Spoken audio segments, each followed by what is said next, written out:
Are you feeling burnt out from work and feeling like you're missing that connection that you used to have to your creative hobbies and activities and just wishing you could find more time to do them? In today's video, we're going to talk about how you can reconnect with your creativity, especially if your work demands are really taking up a lot of your creative energy. Many of us lose touch with the creative activities that we love because work demands these days are really intense and overwhelming, especially if you're working in a creative job. But it's not just work, our daily lives are just consuming. We have a society that pushes us to be productive all the time, and that can lead to a lot of burnout, whether that's in life or in work. We don't have the same amount of time that we had when we were kids for creativity. We get stuck worrying about how we're paying our bills, we're taking care of aging parents or young kids, we have homes to take care of and all sorts of responsibilities, and all of those things seem to be more important than the time that we used to put towards our creativity. But when you spend time tapping back into your creativity, there's actually a lot more benefits to you in your life, even if you're feeling busy and overwhelmed, because creativity is an incredible way to regulate your nervous system, to help express emotions that sometimes get trapped in our bodies, and to really connect with ourselves at a deep inner level.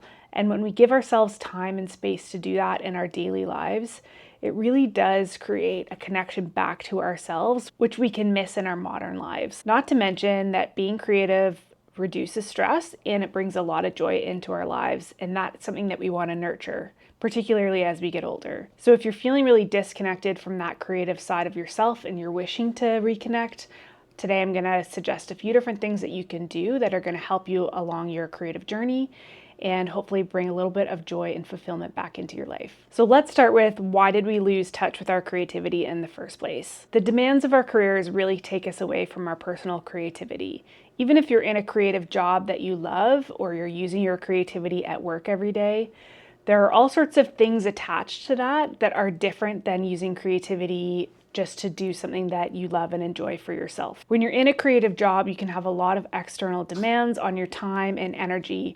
It's not the same as that type of creativity that gives you back creative energy and doing things that you really love and enjoy. And if you're anything like me, you spend all day using your creative energy at work, and when you come home, you just don't have capacity left to try to do something new. And even something that is as simple as knitting or crocheting while you're sitting on the couch watching TV, even that can feel overwhelming when you've depleted your creative energy. And the tough thing is that the more pressure we put on ourselves to be creative at work, the more burnout we create and the less joy we get from things that normally bring us a lot of joy and fulfillment that are creative. And that's a really easy way that we end up feeling disconnected from our personal creative hobbies or activities that used to bring us a lot of fun and fulfillment. The good thing is that creativity is like a muscle, so the more you use it in the right ways, the stronger your muscle is going to grow. The difference is when you're embracing creativity that brings you energy and fulfillment and a sense of joy, you're actually going to help to strengthen that creative muscle instead of always using it in a way that's depleting your energy and resources. If you take a couple minutes and think back to the times in your life when you just had the most joy from being creative, spend a couple minutes and write them down in your journal, or even just reflect on what those moments were. What were you doing and what creative activities brought you the most joy? It doesn't have to be when you're an adult. You can think back to times when you were a kid maybe and playing with your imagination with your friends outside. Maybe it was an art class you took in public school.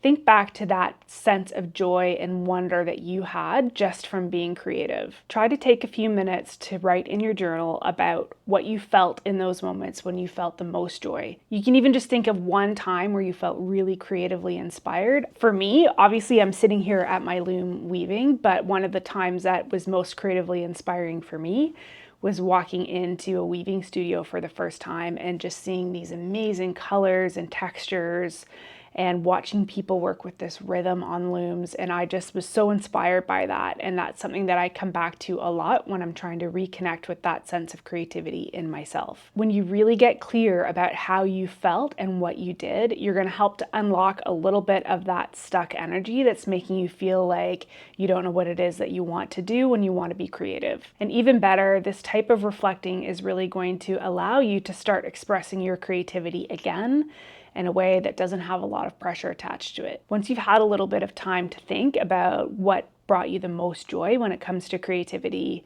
Now we want to start to incorporate just little tiny bits of creativity into your regular routine. And this is one of the best possible things that you can do if you're feeling burnt out, if you're using all of your creative energy at work, or you're just really struggling to reconnect with your own creativity. I don't want you to jump back into a half-finished, bigger project that you were working on once before, or that you want to get finished for a holiday present.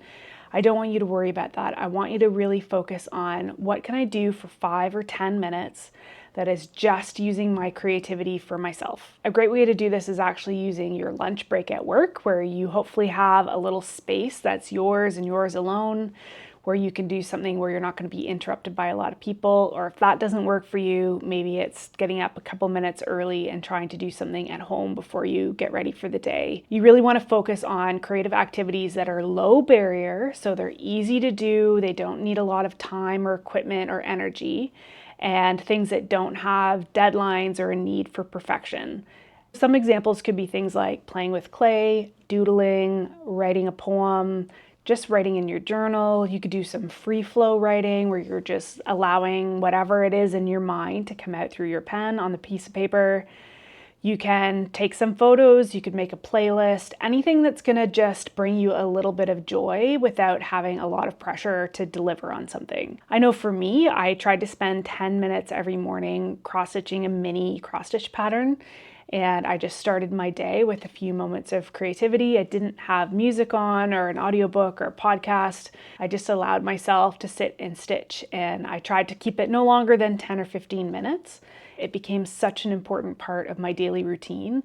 And by keeping myself focused on little tiny projects, I still had that sense of accomplishment of completing something at the end of the day, but not having a lot of work to do. So if you can, for the next week, I want you to schedule in 10 minutes into your day every day for the next week and just choose a creative activity that you can do in the moment. You can even reflect back on the things that you loved doing when you were a kid, because you can get a lot of inspiration from those things.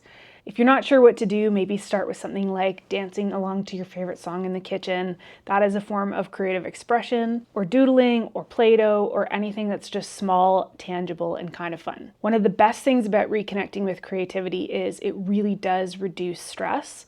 So if you are already feeling signs and symptoms of burnout or creative burnout, by incorporating this kind of small amount of creativity into a schedule, into your day, you're really going to allow yourself to reduce that stress that just keeps building up over time. When we engage in creative activities, our brain actually calms down. We activate our parasympathetic nervous system, which turns off that fight or flight response that happens in our bodies when we're really stressed out, or maybe we're carrying stress for too long.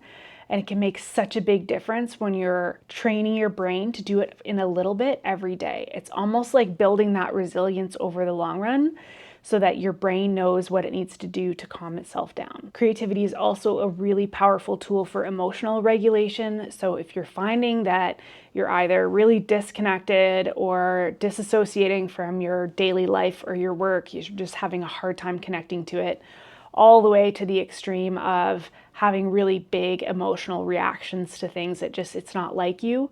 When we allow ourselves to express our feelings through creativity, it's actually giving us a tool to regulate our emotions when we're feeling like we're kind of swinging between one extreme to the other. The other amazing thing about creativity, and even in those little tiny small doses like those 10 minutes, is it puts your brain into a flow state. So if you're the type of person that normally struggles with meditating, or maybe you find it's just not so easy to get yourself into some kind of a mindful practice, this is a great way that you can still get your brain into that flow state, but by doing something that you love and enjoy anyway. It's incredibly calming for your mind. It's one of the many reasons I love weaving, because there's something really repetitive and soothing about the rhythmic motion of weaving back and forth. And it does really help me to calm my brain down when I'm feeling like it's activated or it's agitated. And so weaving for me is a great tool, but there are many other things that you can do. Even just doodling, using your hands with a piece of paper and a pen or a pencil, that is creating this connection between your creative brain and your body that allows it to start to work out some of this energy. So Just a few minutes a day, and it really does create this opportunity for your brain to have a little vacation, but also to start to teach itself how to become a little bit more regulated and give it tools to overcome those feelings of burnout. The key to staying connected to your creativity is going to be consistency, and this is true with pretty much anything that you do in life. The more you can do it regularly, the easier it's going to be to sustain it over the long run. And so by scheduling in those 10 minutes every day and continuing to do that, you're actually building a creative habit that allows your brain to have a predictable, repetitive time when it knows it's going to be creative. And it's also going to open you up to other creative opportunities because you're teaching it to not be so overwhelmed by big projects.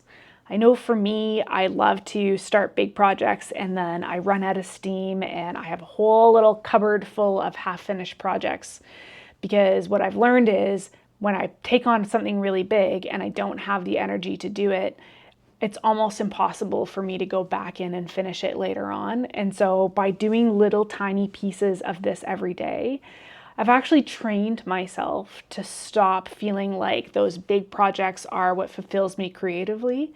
And I've started to find that I'm more open to little things or different things instead of relying on the same crafts and hobbies that I could do when I was younger and I didn't have a kid and I didn't have the same responsibilities.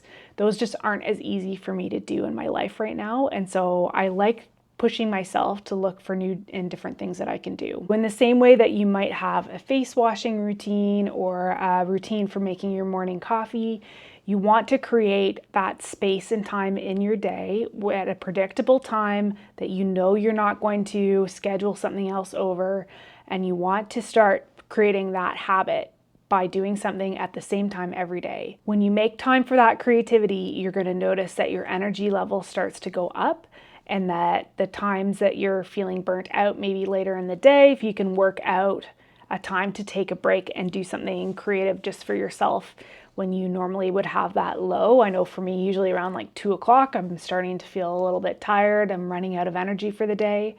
If I can do something, take a break and do something creative at that point in my day, I'm much more likely to have the energy to go back and complete the rest of my day. In just those few moments, it allows my stress to go down. It allows my brain to reconnect in that kind of mindful way that keeps me present and in the moment.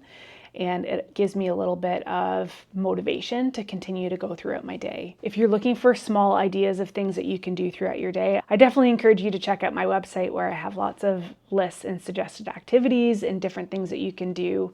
And even better, you can make your own list of things that you know you've enjoyed doing in the past and find ways that you can do that are low pressure, low barrier, so that you can give yourself a chance to reconnect with something that you already know that you like to do. Don't forget that creativity is always there. We're all inherently creative in some way, and so you can't actually lose it. It's something you can reconnect with even if you're feeling burnt out and overwhelmed. I'd love to hear from you. What creative things are you going to reconnect with?